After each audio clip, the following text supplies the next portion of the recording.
Welcome, everyone, to today's deep dive. We are so glad you are here with us. Today, we have a really special mission. We do. And it's something that affects literally every single person listening. Exactly. We are going to look closely at the universal rhythms of daily life.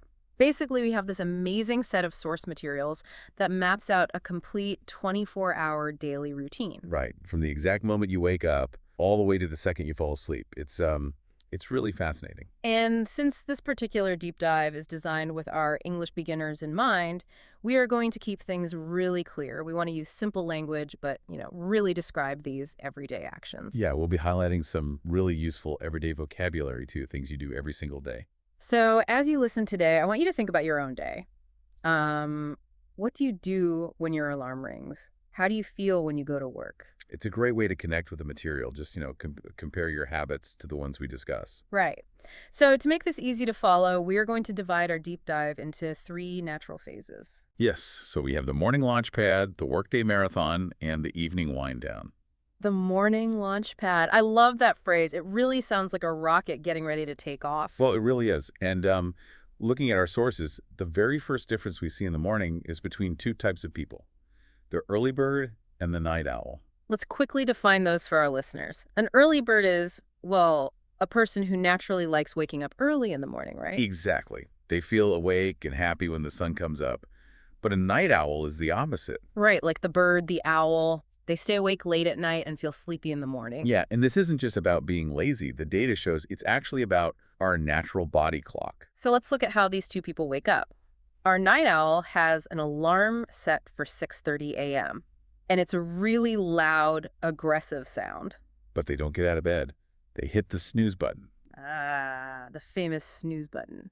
That's the button on your clock or phone that gives you just a little more sleep, usually about 9 minutes. Right. And our night owl hits that snooze button 3 times. So they sleep for 9 extra minutes, wake up, sleep for 9 more, and so on.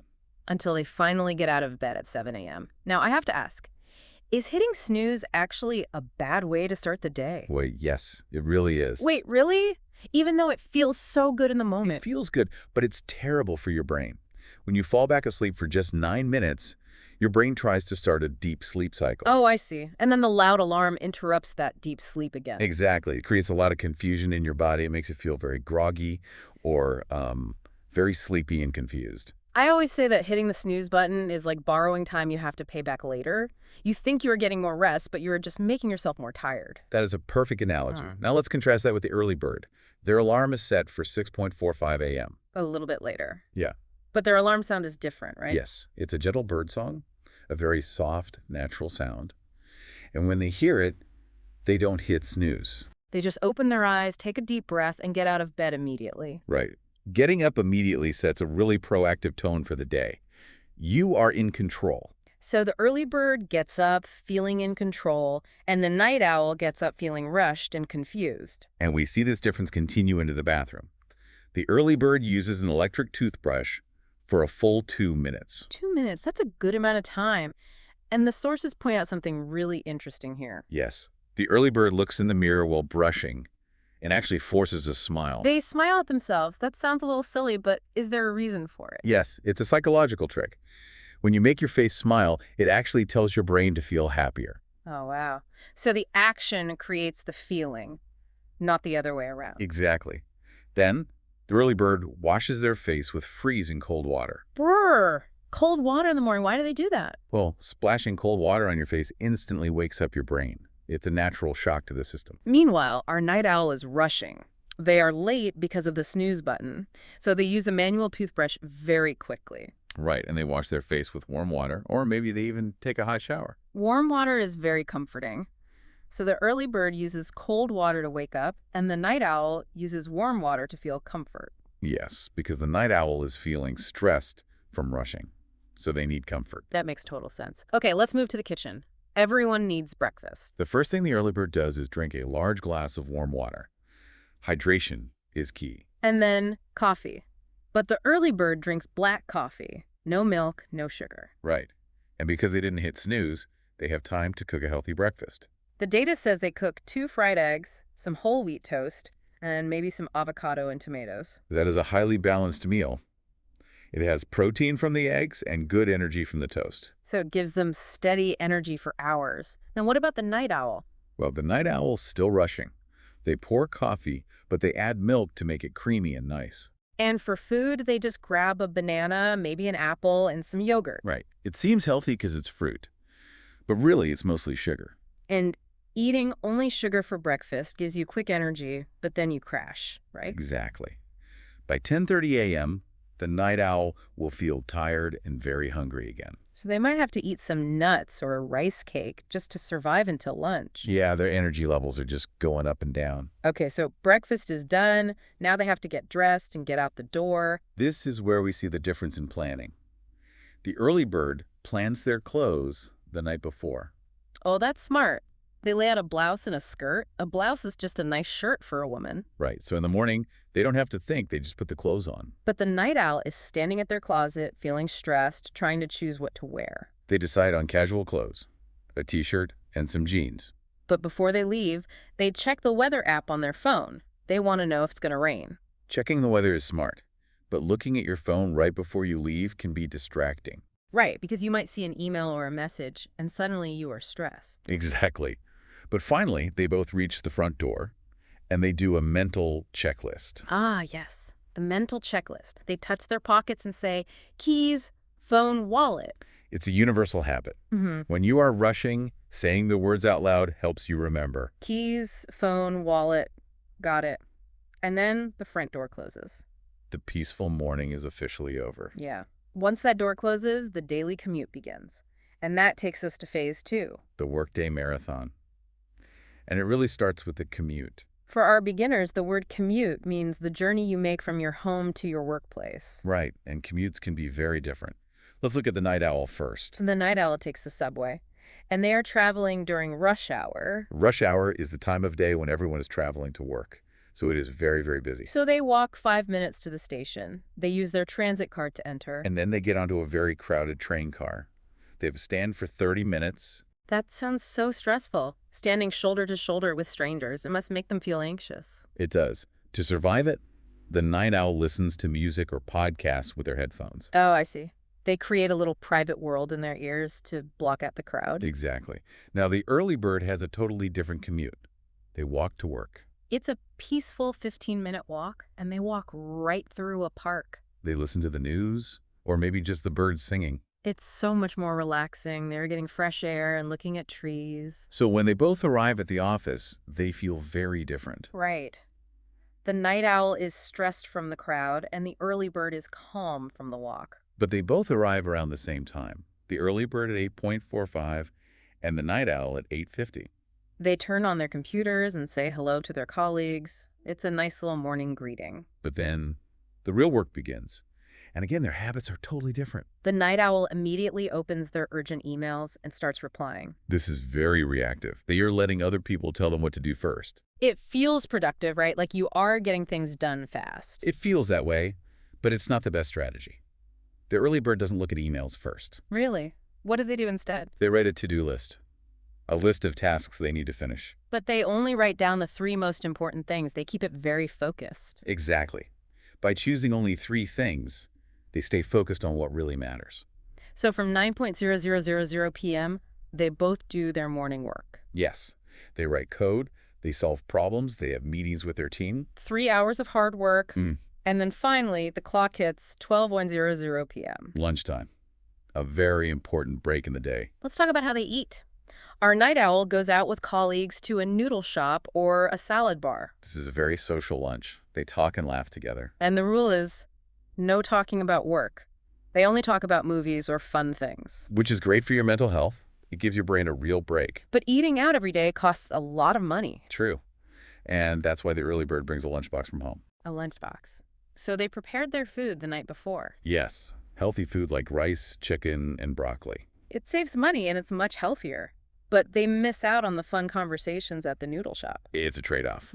But after they finish eating, both of them do something very smart. What's that? They both take a short walk around the block to get fresh air. Just a little 10-minute walk outside. That sounds so refreshing. It is. The sunlight tells your body that it is still daytime, which keeps you awake. So they walk back into the office ready for the afternoon. Well, they think they are ready, Mm-hmm. but the afternoon can be very long. Yes, the afternoon stretch from 1:00 p.m. to 5:00 p.m., and then it happens. The 3:00 p.m. wall? The afternoon slump. I want to explain this to our Go listeners. ahead, it's a very universal feeling. The afternoon slump is when you suddenly feel incredibly tired around 3 in the afternoon. Your eyes get heavy, and you just can't focus. It's biology. Your body naturally wants to rest in the mid-afternoon. I always compare it to a smartphone battery. It's like your battery is flashing at 10%. That is exactly what it feels like. You desperately need to plug into a charger. But our two workers use different chargers. Let's look at the early bird's coping strategy. When they feel tired, they stand up and stretch. Stretching your body gets the blood flowing again. Then they make a cup of green tea. Green tea has a little bit of caffeine, but not too much. So it wakes you up gently, and they eat a piece of dark chocolate or an apple. A very healthy, calm way to get energy back. Now, the night owl has a different strategy. They feel the slump, and they go back to the bathroom. Right. They splash cold water on their face again. The cold water trick. But then they do something else. They go talk to a coworker. Yes, they have a quick chat and a laugh. And the sources say that a good laugh actually wakes up the brain. It really does. Laughing releases chemicals in your brain that make you feel alert and happy. I love that. So a green tea is one charger, and a good laugh is another charger. Both strategies work. They help them finish the workday. And finally, it is 5:30 or 6:00 p.m. The workday is over. But they don't just run out the door. They have a routine to end the day. Right. They save their files on the computer. They clean their desk. They pack their bags and say goodbye to their team. Cleaning the desk is like telling your brain, work is finished. Exactly. It creates a boundary between work and personal life. So they log off at 6:00 p.m., but the day isn't completely done yet, right? No, not at all. They still have the journey home and their entire evening. Which brings us to the final phase. Section 3, winding down. Winding down just means relaxing and preparing for rest. So we start with the evening commute. The night owl is back on the subway. The subway is still crowded, just like the morning. But the mood is completely different. Right. In the morning, everyone is stressed. But in the evening, everyone is happier. They are going home. On the way home, the night owl stops at the supermarket. They stop 2 or 3 times a week to buy fresh meat and vegetables. But the early bird doesn't do this. They bulk buy their groceries on the weekend. Bulk buy means they buy a large amount of food all at once, so they just go straight home. Both methods get them to their front door. And this transition into the home is very important. Yes. When you get home, the very first thing you do is take off your outside shoes. And you put on comfortable slippers. And then, the best part, changing into loungewear. Loungewear is just comfortable home clothes. Like soft sweatpants and a loose t-shirt. Taking off your work clothes feels so good. It tells your body that you are safe and you can relax. And our sources mention something I really love here. When they put on their loungewear, they go sit on the sofa. Yes, they sit on the sofa for 5 whole minutes, doing absolutely nothing. 5 minutes of doing nothing. No phone, no TV, just sitting. It's a wonderful way to let your brain rest after a busy day. But after those 5 minutes, it's time for dinner. And the chores begin. The word chores means small household jobs like cooking or cleaning. The early bird loves to cook. For them, cooking is a creative hobby. They listen to jazz music while they make a nice 30-minute chicken stir-fry. A stir-fry is a dish cooked quickly in a hot pan. It sounds delicious and relaxing. But the night owl does not want to cook. No, they order takeout. Takeout is hot food you buy from a restaurant to eat at home. Like pizza, sushi, or Thai food, they just use an app on their phone? Or if they have food remaining from a previous meal, they eat that. Yes, those are called leftovers. Eating leftovers is very easy. But there's a big difference when it's time to clean up. Right. The early bird has to wash all the dishes. The pans, the plates, the knives. Washing dishes is the worst chore. It takes time and effort. But the night owl just takes their takeout containers and throws them in the recycling bin. 2 minutes and they are completely done. So they both finish dinner and clean up around 7:30 p.m. And now we enter free time. From 7:03 U's to 10:00 p.m. This is the time to really relax. The early bird chooses very quiet activities. They roll out a mat and do a 30-minute yoga session from YouTube. Yoga stretches the body and calms the mind. And then they sit in an armchair and read a fiction novel, a storybook. It's a very analog, screen-free evening. Now, the night owl is completely different. They love technology. Yes, they might watch Netflix on the TV. Or they put on a headset and play online video games with their friends. Playing video games is highly interactive and fun. Wait, I have to ask about this. We always hear that reading a book is the right way to wind down. People do say that a lot. But isn't playing video games with friends just a modern way to relax and socialize? Is technology really the enemy here? Well, socializing is great for you. Laughing with friends on a game is wonderful stress relief. So the game itself isn't bad. No, the game isn't bad. But the light from the screens is the real problem. Ah, the blue light. Tell us about that. Screens emit a specific kind of blue light. And when your eyes see it, your brain thinks it is daytime. Oh, wow. So your brain thinks the sun is still up. Exactly. And because of that, your brain actively stops making the sleep hormone. So blue light actively ruins your sleep. Yes. That's why the early bird's routine works better for bedtime. Let's talk about that bedtime routine. Around 10:40 p.m., they close their laptops. And they both take a hot shower. A hot shower relaxes the muscles. But the sources say it also does something else. Right. When you get out of a hot shower, your body cools down. And that temperature drop triggers sleep. It's a natural signal to the body to shut down. After the shower, they put on their pajamas. Pajamas are just clothes for sleeping. They brush their teeth and do a little skincare routine like putting lotion on their face. Then they go into the bedroom. But the early bird doesn't turn on the bright ceiling lights. No, they turn on a warm bedside lamp. The soft yellow light is much better than bright light. And here's the most important part. The early bird puts their phone on a nightstand, far away. Away from the bed, so they can't reach it. Right. They read 2 or 3 pages of their book and fall asleep easily at 11:00 p.m. But what about the night owl? Well, the night owl is looking at their phone in bed. Just accidentally scrolling through social media. We've all done that. Yes, and because of the blue light, they don't feel tired. So they don't fall asleep until 11:30 p.m. or midnight. Which means they will be tired again the next morning and they'll hit the snooze button again. Exactly. A good night's sleep is the final, crucial step that makes the next morning possible. It's all a big cycle. Yes, it is. So to summarize what we've learned today from these sources, Yeah, let's bring it all together.